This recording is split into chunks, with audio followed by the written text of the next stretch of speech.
I am Marie, 28 years old and the middle child of the prestigious Anderson family of Boston. I always felt like the black sheep growing up, never quite fitting the mold my parents crafted. When I passed the bar exam last month instead of joining the family business, I thought they might finally be proud. I was wrong. Last night, I returned home for a family dinner celebrating my brother's engagement.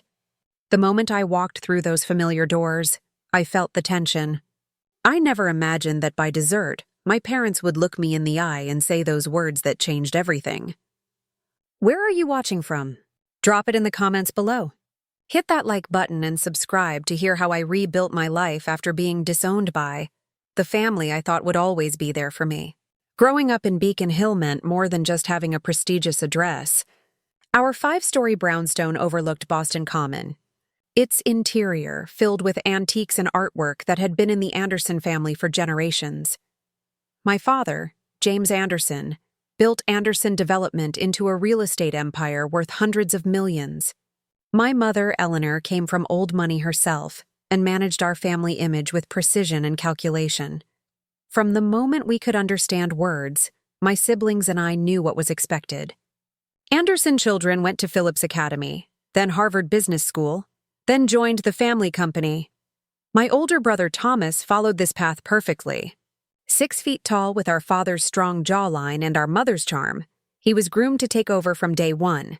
He excelled at everything from sailing to finance, making connections with all the right people, and dating all the right girls. My younger sister Amanda was the family rebel, but in ways that were ultimately acceptable. She chose Brown instead of Harvard, studied art history instead of business, but still maintained the proper social connections, and dated the son of one of father's golf buddies. Her minor rebellions were tolerated because she never truly threatened the family image. Then there was me. From an early age, I questioned things the others accepted. Why did we have so much when others had so little? Why did appearance matter more than substance? Why did the family donate to charities but speak disparagingly about the people those charities helped? When I was 16, I volunteered at a legal aid clinic for a school project. Watching those attorneys help people who had nowhere else to turn ignited something in me. I saw a path that had meaning beyond profit margins and social standing. When it came time for college, I still went to Harvard as expected, but I focused on pre-law instead of business. The arguments were endless. Father would pound the mahogany dining table, his face turning that particular shade of crimson, reserved for my transgressions. My mother was more subtle, but equally devastating. She would sigh deeply and say things like, "We gave you every advantage, Marie. Why must you insist on disappointing us?" Still, they funded my education, perhaps hoping I would come to my senses. I excelled academically, graduating summa cum laude, thinking my achievements might finally earn their respect. Instead, my mother simply said, "What a waste of a brilliant business mind," when I told her I had been accepted to Harvard Law. Throughout law school, our relationship grew increasingly strained. Every holiday dinner became a battlefield. Even as they paid my tuition and rent for my Cambridge apartment, they made it clear this was an investment they expected returns on. Eventually, they thought I would see reason and join Anderson Development as their in-house counsel at the very least. But the more I learned about the law, the more I was drawn to public interest work. During my summers, while Thomas interned at investment banks and Amanda toured European galleries, I worked at nonprofits helping domestic violence survivors navigate the legal system. When I passed the bar exam last month, I thought perhaps they might finally be proud. I had accomplished something difficult, something meaningful. I had opportunities at several prestigious firms, but was leaning toward a position at a legal aid clinic similar to the one that had inspired me years ago. The night before the fateful dinner, I stood outside my apartment building, phone in hand, heart pounding, as I called my mother to share the news. "Would you be willing to add this accomplishment to the family newsletter?" I asked, referring to the quarterly update she sent to their extensive social circle. "Marie," she said with that familiar chill in her voice, "passing an exam that thousands of people pass every year is hardly newsworthy. Now, Thomas' engagement to Stephanie Lawrence, that's something worth celebrating. I should have known then that the dinner would be disastrous. Stephanie Lawrence was the daughter of one of my father's closest business associates. Their union would merge two powerful families, creating new opportunities for Anderson Development to expand into international markets. Yet somehow I still held on to hope. Asai arrived at the family home that evening. I wore a conservative navy dress that my mother had once complimented, styled my dark hair in the smooth waves she preferred to my natural curls. I even wore the pearl earrings my grandmother had left me, a small reminder of the only family member who had ever truly accepted me. As I walked up the granite steps to the imposing front door, I touched those pearls for courage. I thought naively that perhaps this time would be different. Perhaps this time they would see me. The Anderson family dining room was a monument to old money. A crystal chandelier hung over a mahogany table that could seat 20, though tonight it was set for just 6. The Waterford crystal gleamed under the light, reflecting onto sterling silver place settings that had been in the family for 4 generations.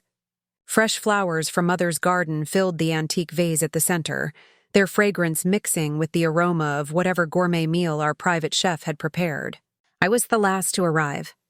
Thomas stood by the fireplace, one arm around his new fiancée. Stephanie Lawrence was exactly the kind of woman my parents approved of. Tall, blonde, impeccably dressed in a designer outfit that probably cost more than most people make in a month.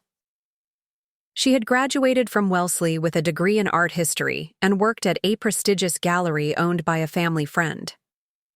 Her father ran Lawrence International, a shipping conglomerate that could open new markets for Anderson Development. My sister Amanda sat at the table, already scrolling through her phone, looking bored. At 25, she had mastered the art of appearing disinterested while missing nothing. "Good of you to join us, Marie," my father said, checking his PC Philippe watch. I was actually 5 minutes early, but in the Anderson household, early meant 15 minutes before the stated time. Mother Eyre kissed my cheeks, careful not to smudge her perfect makeup. "You could have done something more with your hair," she whispered as she pulled away. Thomas brought Stephanie forward. "Marie, you remember Stephanie?" Of course, I said, though. "We'd only met twice at charity galas. Congratulations on your engagement." "Thank you, Stephanie," replied with practiced warmth. "Thomas has told me so much about you and your unique career choices." The subtle emphasis on unique didn't escape me.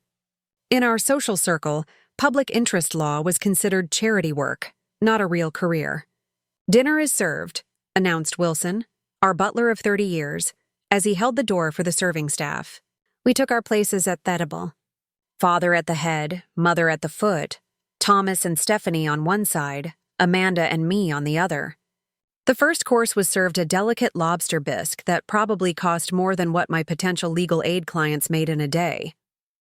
"Thomas, tell Marie about the proposal," Mother prompted as we began to eat. "She loves to hear about romantic gestures." "Don't you, dear?" I nodded, though romance had never been a topic we discussed. Thomas launched into the story of how he'd proposed to Stephanie in his private yacht in the Mediterranean, complete with flying in a violinist from Vienna and having a Michelin-starred chef prepare dinner. As he spoke, I noticed my father watching me with that calculating look I knew so well. He was waiting for me to say something inappropriate to reveal my misguided values, as he called them. When Thomas finished his story, I smiled and said, "That sounds lovely. I'm happy for you both." A brief look of disappointment crossed my father's face. He had wanted me to object to give him an excuse. The main course arrived perfectly seared duck breast with a cherry reduction. As the conversation turned to wedding plans, I saw an opportunity to share my own news. "I passed the bar exam," I said during a brief lull. "I'd like to thank you both for supporting my education, even though I know it wasn't the path you would have chosen for me." The table fell silent. Mother sipped her wine. Father cut his duck with precise movements. Finally, he spoke. "Passing an exam is hardly an achievement worth mentioning at the same dinner where we're celebrating your brother's engagement. But since you've brought it up, have you reconsidered my offer to join the legal department at Anderson?" I took a deep breath. "Actually, I've been offered a position at the Boston Legal Aid Foundation. It's the organization that inspired me to become a lawyer in the first place." Father set down his knife and fork with deliberate slowness. "The legal aid place where you volunteered. In high school, that little charity, Operation. It's actually one of the most respected public interest law organizations in Massachusetts," I said, feeling my heartbeat quicken. They help people who have nowhere else to turn. Thomas cleared his throat uncomfortably. Stephanie looked down at her plate. Amanda watched with undisguised interest. Mother spoke next, her voice dangerously soft. Marie, we've tolerated your phase of rebellion. We've paid for your education at the finest institutions, and this is how you repay us. By throwing it all away to work with those people. Those people are citizens who deserve legal representation, I said, struggling to keep my voice steady. The position would allow me to make a real difference. A real difference? Father scoffed. The only difference you're making is embarrassing this family. Do you have any idea how it looks when people ask what my daughter does and I have to tell them she's chosen to work with criminals and welfare cases? That's not what your brother is making something of himself. He continued, voice rising. Has bringing value to this family. Has marrying a woman who understands her role in society. And you, after everything we've given you, you choose to throw it back in our faces. I never asked to be part of a family that values money over people. I seed the words escaping before I could stop them. The room went utterly silent, even the staff froze in place.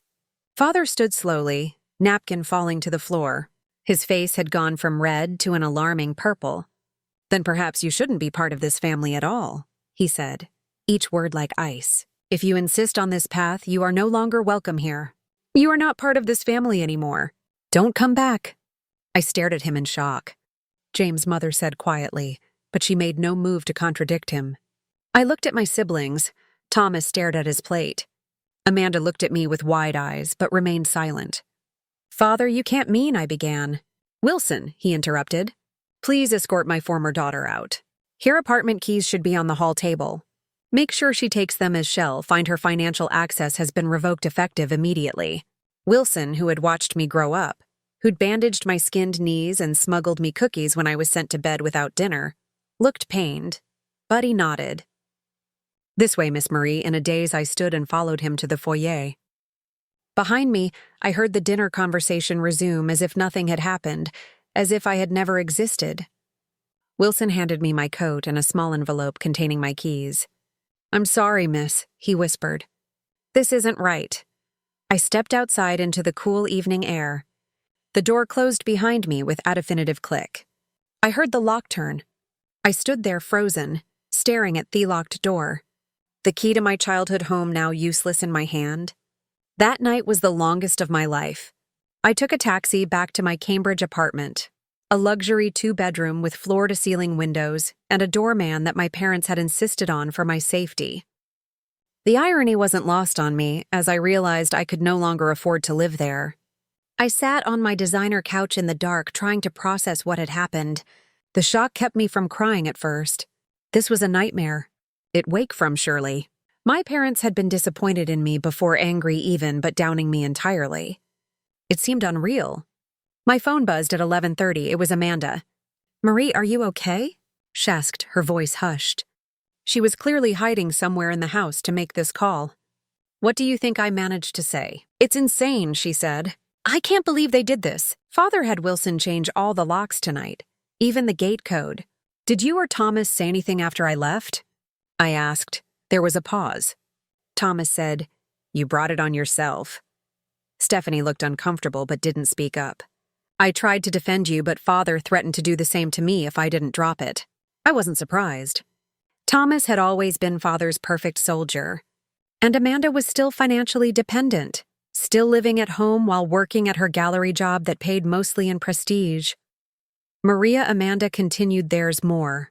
Father called the family financial advisor right after dinner. Hez freezing all your accounts and canceling your credit cards. The numbness began to give way to panic. But my rent is due next week. And I don't start the new job until next month. How am I supposed to? I know, she interrupted. I can loan you some money from my personal account, but not much. Father's watching mine too. After we hung up, I checked my bank accounts. My checking account, which had held approximately $5,000 that morning, now showed a zero balance. My savings account, which had contained the remainder of my last semester living expenses, about $15,000, was similarly empty. The credit card ID used for years was declined when I tried to order food delivery. In the span of a few hours, it had gone from financial security to nothing. Morning brought no relief. I woke to an email from my landlord. Apparently, my father had contacted him directly to inform him that they would no longer be guarantors on my lease. With no income yet and no savings, I had 30 days to either provide a new guarantor or vacate the apartment. I called the Boston Legal Aid Foundation, hoping I could start work early. The office manager was sympathetic, but explained that their budget was strictly allocated by grant cycles. The position didn't officially begin for another 3 weeks, and even then, the starting salary was modest $45,000 a year. After taxes, it would barely cover a studio apartment in a safe neighborhood. By noon, ID called 6 friends explaining my situation. 5 expressed sympathy but offered no concrete help. The 6th, Jasmine, a law school classmate who came from a middle-class background and understood financial struggle in a way my other friends didn't, offered her couch until I figured things out. "I can't pay you right away," I admitted, humiliated. "We all need help sometimes," she said simply. "Just pitch in for groceries when you can." That afternoon, I began the painful process of dismantling my life. I called moving companies for quotes to put my furniture in storage. But even the cheapest was beyond my non-existent budget. Eventually, I posted my designer furniture on various resale sites, selling pieces for a fraction of their worth just to have some cash. The next day, I walked into a pawn shop for the first time in my life. Grandmother's pearl necklace in hand, the matching piece to the earrings I'd worn at the dinner. The shop owner offered me $800. The necklace was worth at least 10 times that, but I needed the money desperately. "I'll give you a receipt," he said kindly, noting my expression. "You can buy it back within 90 days. Inaudited throat tight as I handed over one of the few meaningful connections to my past. The following week was a crash course in real-world economics. I learned to comparison shop at grocery stores, buying the store brands instead of the premium products it had never thought twice about. I discovered the public library offered free internet, saving me from having to pay for coffee at cafes to use their Wi-Fi while job hunting. I found out which restaurants threw away good food at closing time. Living on Jasmine's couch was another education. Her apartment in Somerville was a third the size of mine, shared with another roommate. The furniture was mismatched, the appliances outdated, but there was a warmth to it my perfect apartment had lacked. They cooked together instead of ordering in. They had friends over for game nights instead of attending exclusive events. Is this how normal people live? I wondered one night, helping them prepare a pasta dinner that would feed all 3 of us for less than $20. 2 weeks after being downed, I accepted a temporary position at a document review company, a mind-numbing job that paid just enough to contribute to Jasmine's household and save a little toward my own place. It wasn't what had gone to Harvard Law for, but it would bridge the gap until my real job started. At night, I still cried myself to sleep, the pain of rejection, raw and constant. But something else was growing alongside the hurt, a resilience I hadn't known I possessed. For the first time in my life, I was standing completely on my own. It was terrifying, yes, but also strangely liberating. Then, exactly 1 week after that fateful dinner, an email arrived that would change everything again. The sender, George Hamilton, my father's longtime attorney. The subject line, urgent. Please call immediately. I stared at the email on Jasmine's laptop, my heart pounding. What more could they do to me? Had they found some way to interfere with my job offer? Were they suing me for something? My mind raced through increasingly dire scenarios. The email itself was brief and professional. Dear Miss Anderson, a matter of extreme urgency has come to me attention regarding your financial situation. Please contact me at your earliest convenience to discuss. This is time-sensitive and impacts you directly. Regards, George Hamilton as Hamilton Associate is... I showed the email to Jasmine, who frowned. Sounds fishy. Why would your parents' lawyer reach out if they've cut you off? I don't know, I admitted. But George has known me since I was a child. He always seemed fair, even kind, despite being father's attorney. After debating for an hour, I finally called the number in the email signature. Hamilton and Associates, how may I direct your call? Came the receptionist's polite voice. This is Marie Anderson for George Hamilton. I said, surprised at how steady my voice sounded. After a brief hold, Gore's familiar voice came on the line. Marie, thank you for calling. I was concerned you might ignore my message. I considered it, I admitted. I'm not exactly eager to hear more bad news from my family's representatives. He cleared his throat uncomfortably. This isn't what you think. Is there any way we could meet in person? This matter is land delicate. My suspicion grew, but curiosity won out. It'd be willing to meet in a public place, I said cautiously. We agreed on a coffee shop near Boston Common the next day. I arrived early, choosing a table with a clear view of the entrance and exit. When George walked in, I was struck by how tired he looked. The always impeccable attorney seemed to have aged years in just a week. Marie, he said, taking the seat across from me. Thank you for agreeing to meet. What's this about, George? I asked directly. He glanced around, then lowered his voice. Are you familiar with the trust your grandmother established for you before she died? I frowned, confused. Grandma Rose had died when I was 16. She had been my father's mother, but nothing like him. Warm, compassionate, interested in my dreams rather than how they reflected on the family. I knew she had left some money to each grandchild, but the details had always been managed by my parents. I know she left each of us something, but Father said it was just a small education fund that was used up during college, I replied. George looked pained. That isn't accurate. Your grandmother established a substantial trust for each grandchild. Thomas received his when he turned 25, as stipulated in the trust documents. Amanda will receive hers next year. And mine, I asked, a strange feeling growing in my stomach. Yours was different, he explained. Your grandmother saw something in you, Marie. She specified that your trust would be accessible when you either turned 30 or completed graduate school, whichever came first. The funds were designated specifically for education and housing. I tried to process this information, so there's a trust in my name. How much are we talking about? George took a deep breath. 2 million. The coffee shop seemed to spin around me. 2 million. And my parents never told me. The trust has been actively managed and has grown significantly since your grandmother established it. George continued, as the family attorney. I've been overseeing all 3 trusts, but your parents have been the designated administrators until the distribution conditions were met. Which means, he began, which means they controlled it until now. He confirmed when you passed the bar exam, you fulfilled the graduate education requirement. The trust should have transferred to your control immediately. I sat back stunned. Then why didn't it? George looked deeply uncomfortable. Your father instructed me not to process the transfer. When I reminded him that this was legally required, he suggested there were ways to reinterpret the trust language or delay the process indefinitely. My shock gave way to anger. They've been stealing from me. Not technically stealing, he clarified quickly. The funds are still there, but they have been borrowing against the trust assets for various family business purposes, which is a clear violation of their fiduciary duty as trustees. I stared at him. George, why are you telling me this? You're their lawyer, not mine. He met my eyes directly. Because what they're doing is illegal, and as an officer of the court, I cannot be party to it. When your father asked me to draw up new documents, removing you from various family holdings following your disagreement last week, I had to review all the relevant financial structures. That's when I realized the extent of their regularities with your trust. I suddenly understood. You think I'm going to sue them, and by extension, you.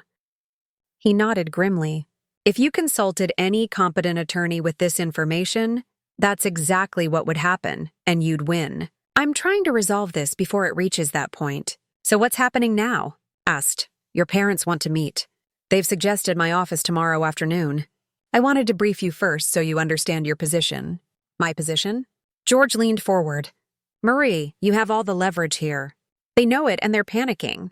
That's why your father has suddenly had a change of heart about your place in the family. Asif on cue, my phone buzzed with a text from my mother. The first contact since the dinner. Marie, darling, we need to talk.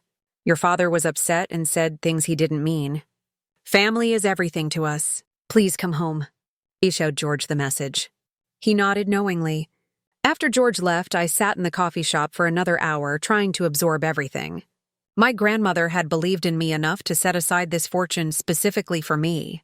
My parents had hidden it, used it, and only now that they were caught were they suddenly interested in reconciliation. That evening, I met with a financial advisor. George had recommended someone with no connection to my family.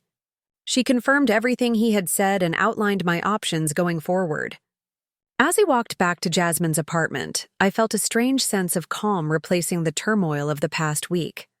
For the first time since that dinner, I knew exactly what I needed to do. The offices of Hamilton and Associates occupied the 15th floor of a sleek downtown building with views of Boston Harbor. I had been there many times as a child, accompanying my father to legal meetings, always told to sit quietly and observe how real business was conducted. Today I arrived not as James Anderson's beautiful daughter, but as Marie Anderson, attorney at law, with my own legal representation beside me. Susan Park was a formidable litigator specializing in trust law recommended by one of my law professors. When I explained my situation, she took my case, immediately intrigued by both the legal issues, and I suspected the chance to goop against the powerful Anderson family. "We are not going in there looking for a fight," she had advised during our preparation, "but we are absolutely prepared for one." The receptionist, who'd known me for years, did a double-take when I gave my name. She glanced nervously at Susan before directing Usto the conference room. Inside, my parents were already seated on one side of the massive table. Father looked immaculate as always in a bespoke suit, but I could see the tension in his jaw. Mother wore a conservative street. Jonc-knit ensemble her pearls, gleaming her face a careful mask of maternal concern.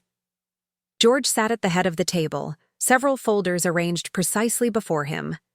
The surprise on my parents' faces when they saw Susan was almost worth the entire ordeal, Marie Mother said, rising as if to embrace me. "Who is this?" I stepped back from her approach. "This is Susan Park, my attorney. I believe we're here to discuss the illegal management of my trust fund." Father's face darkened. "There's no need for outside counsel. This is a family matter." "You made it very clear that I am not family," I replied, taking a seat across from them. "Miss Park stays." George cleared his throat. "Now that everyone is here, let's review the situation." The trust established by Rose Anderson for her granddaughter Marie stipulated distribution upon completion of graduate education. That condition has been met. The trust, currently valued at approximately $2.3 million, should be transferred to Marie's control immediately. Father leaned forward. "Before we proceed with any transfers, I think we all agree that family unity is paramount. Marie, your mother and I have discussed the unfortunate events of last week and we're willing to put that unpleasantness behind us." I noticed he didn't actually apologize. Typical. Mother reached across the table as if to take my hand, but I kept mine firmly in my lap.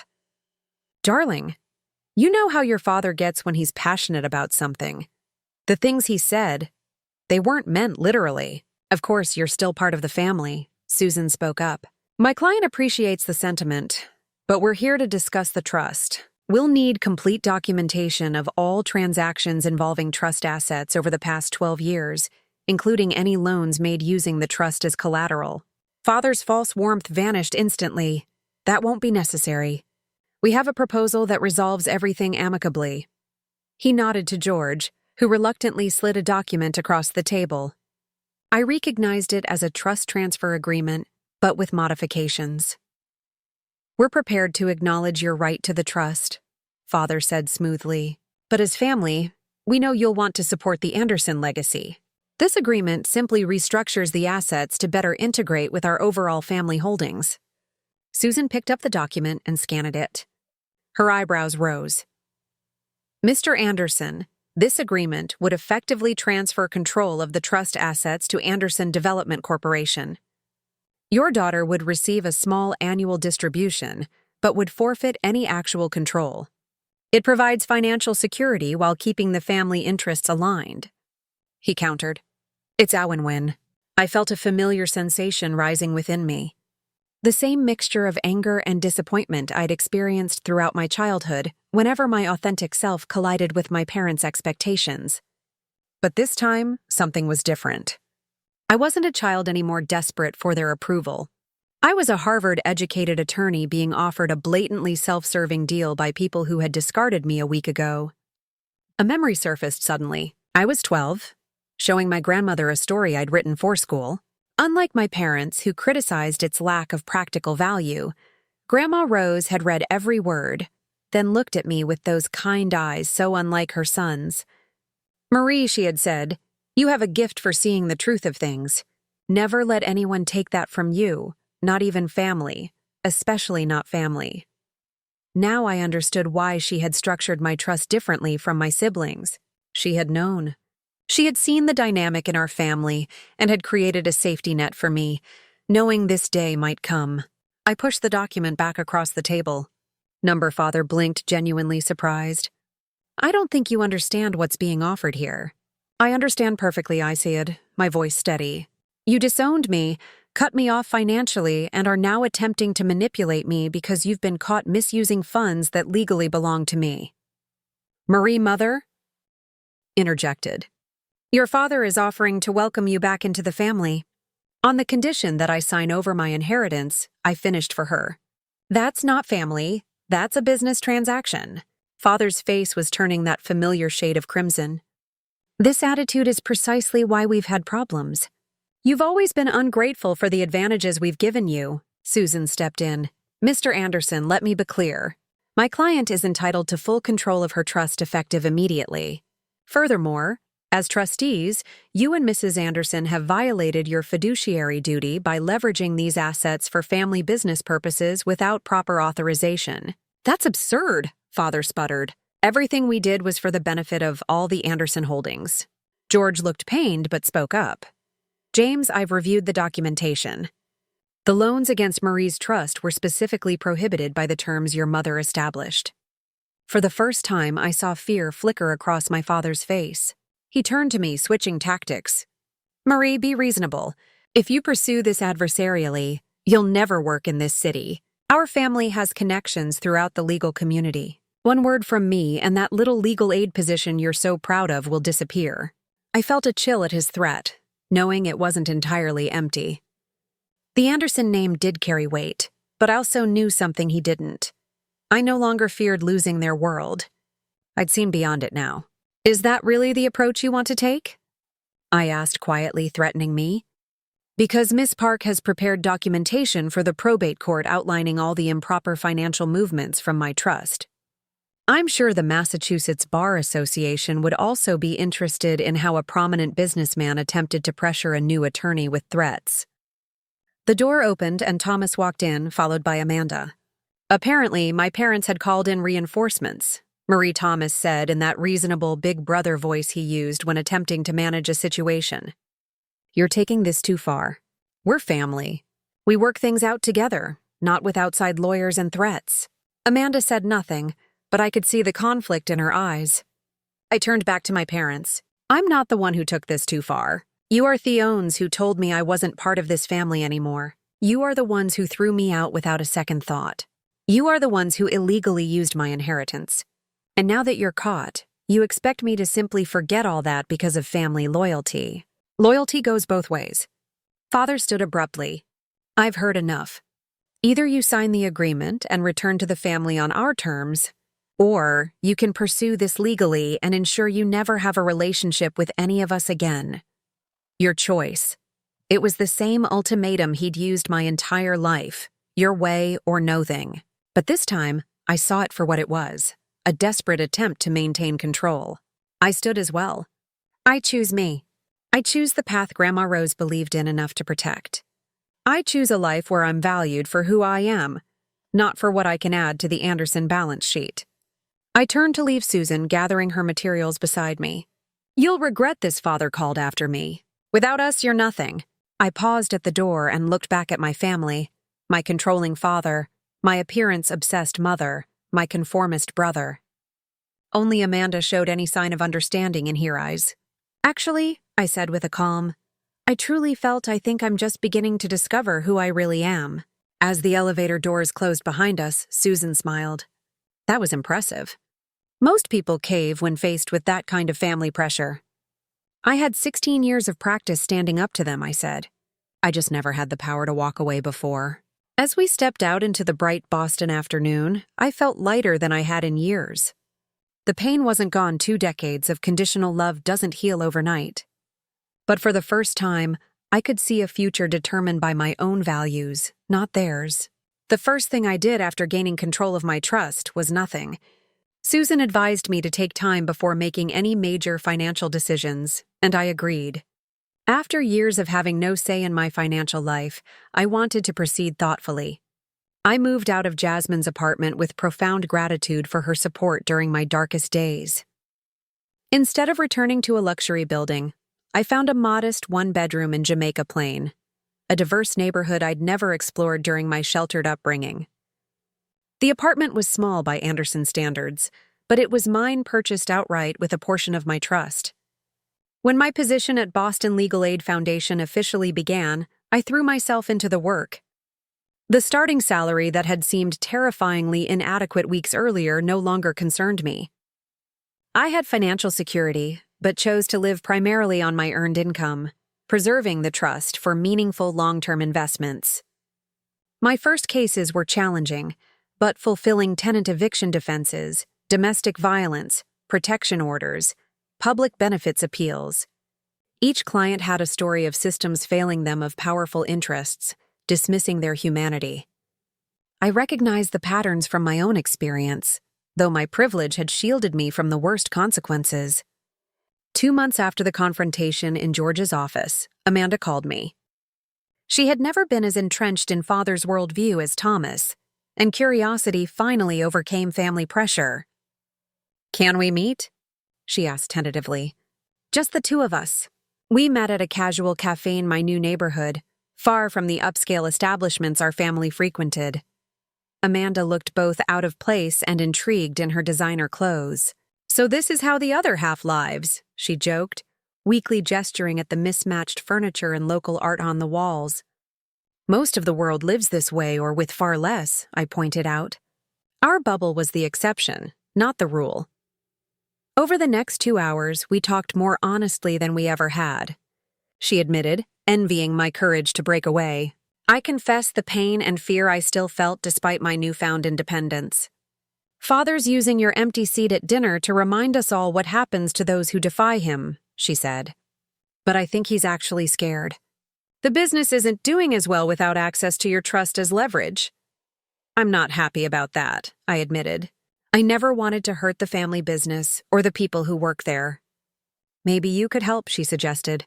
"Not by giving in, but by using your legal skills to advise them properly." I considered it briefly but shook my head. "They don't want my help. They want my compliance. There's a difference."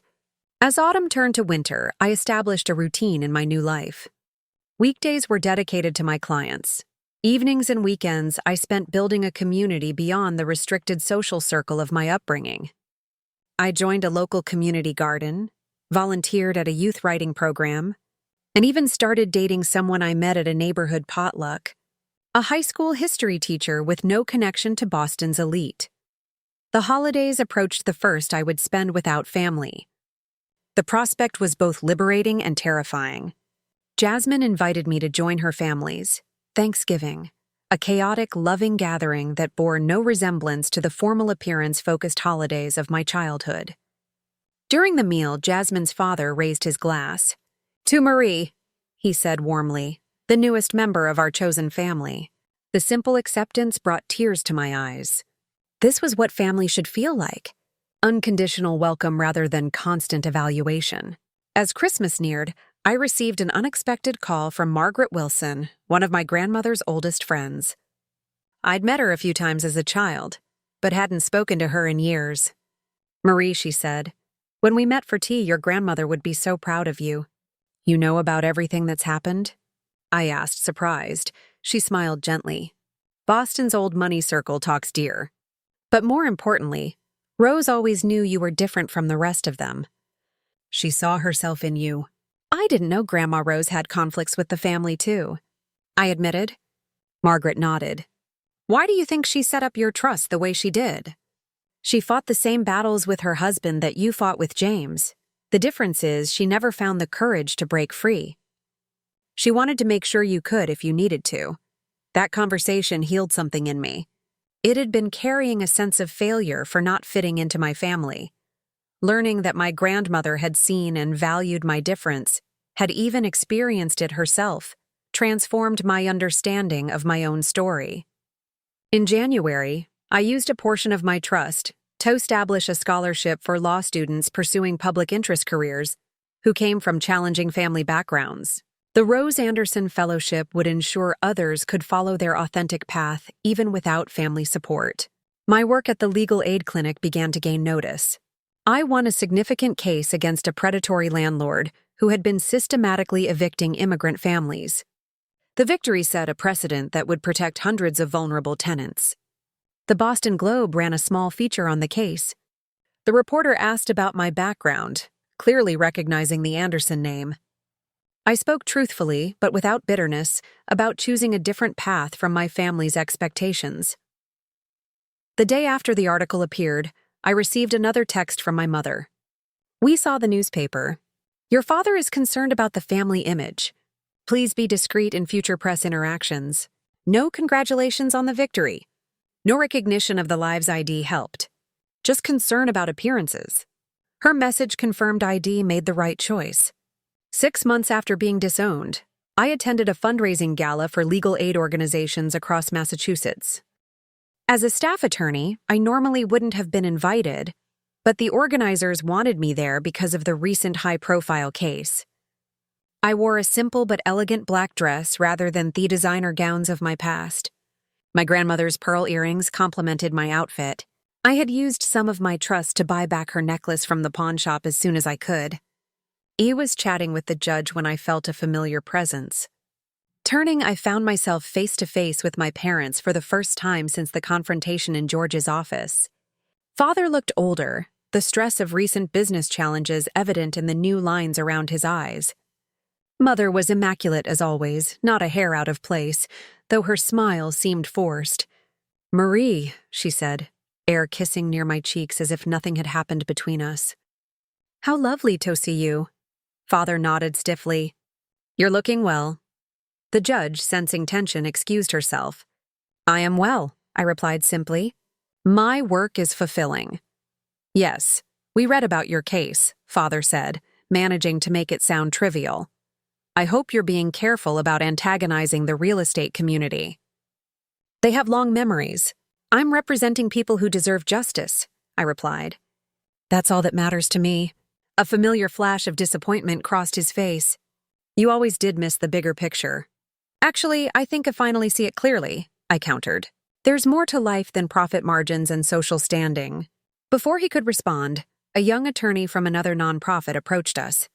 "Are you Marie Anderson?" he asked excitedly. "Your strategy in the Riverview Apartments case was brilliant. We're using it as a template for our own litigation in Worcester." The pride I felt in that moment contrasted sharply with the dismissal in my father's eyes. Two different worlds, two different value systems colliding in this crowded room. "We should go," Mother said to Father, clearly uncomfortable with this public evidence of my success outside their control. "The Lorans are expecting us." As they turned to leave, Father paused. "The family business is struggling. Marie, without the leveraging options we previously had, we've had to scale back considerably. Thomas is doing his best, but we could use your cooperation." It was as close to an admission of need as he'd ever expressed, yet still frame it as my problem to solve. "I'm sorry to hear about the difficulties," I said sincerely. "But my trust isn't a family slush fund. It was Grandma Rose's gift to me, not to Anderson Development." He stiffened. "You truly have turned your back on everything we built for you." "No," I corrected him gently. "I've simply built something new for myself, something Grandma Rose would be proud of." As they walked away, I realized something profound. I no longer needed their approval. The ache of rejection remained, but it no longer defined me. I had found my own path, my own definition of success, my own family of choice. That night, looking out at the Boston skyline from my modest apartment, I felt a sense of peace I'd never known in the grand family mansion.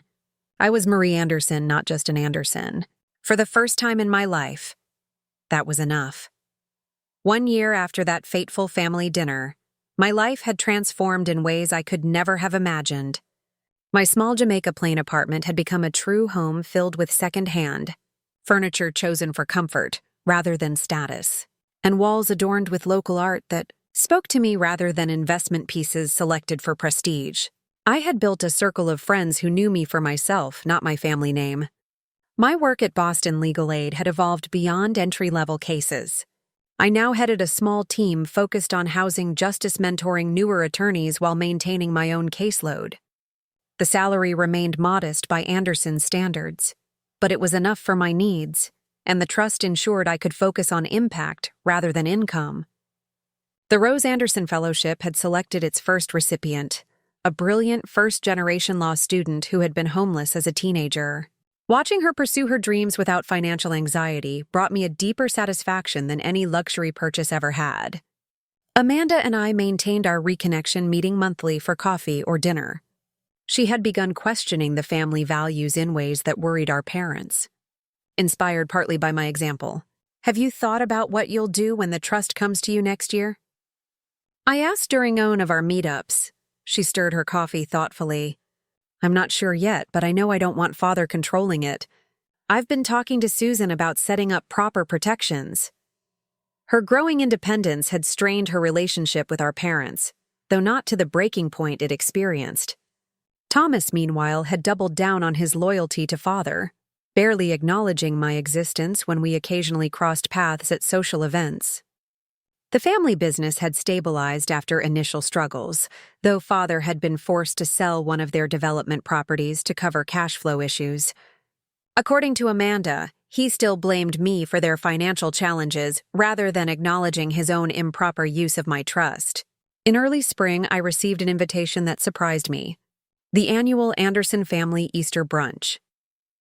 This elaborate affair was traditionally held at my parents' home and attended by extended family and close business associates. I had assumed my name was permanently removed from such guest lists. The handwritten note accompanying the formal invitation read simply, "Family should be together for holidays." "Mother?" I showed it to Jasmine, who had remained my closest friend despite my move to my own place. "Are you going to go?" she asked. "I don't know," I admitted. "Part of me wants to show them I've moved on and am happy without their approval. But another part fears being pulled back into their world, even briefly." After much consideration, I declined the invitation politely but firmly. I wasn't ready to re-enter that environment, especially not for an event designed to showcase family unity for social benefit rather than genuine reconciliation. Instead, I spent Easter Sunday volunteering at a community meal program with friends from my neighborhood. The joy and connection I felt there confirmed I had made the right choice.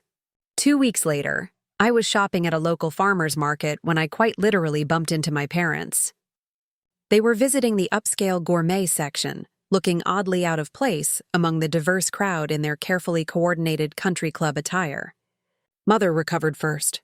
"Marie, what a surprise." "I live in this neighborhood," I explained, gesturing Tommy shopping bag filled with local produce. "What brings you here?" "Your father has been advised to eat more organic food," she said, sounding slightly embarrassed to be caught in such a public market. "His doctor suggested we might find some acceptable options here."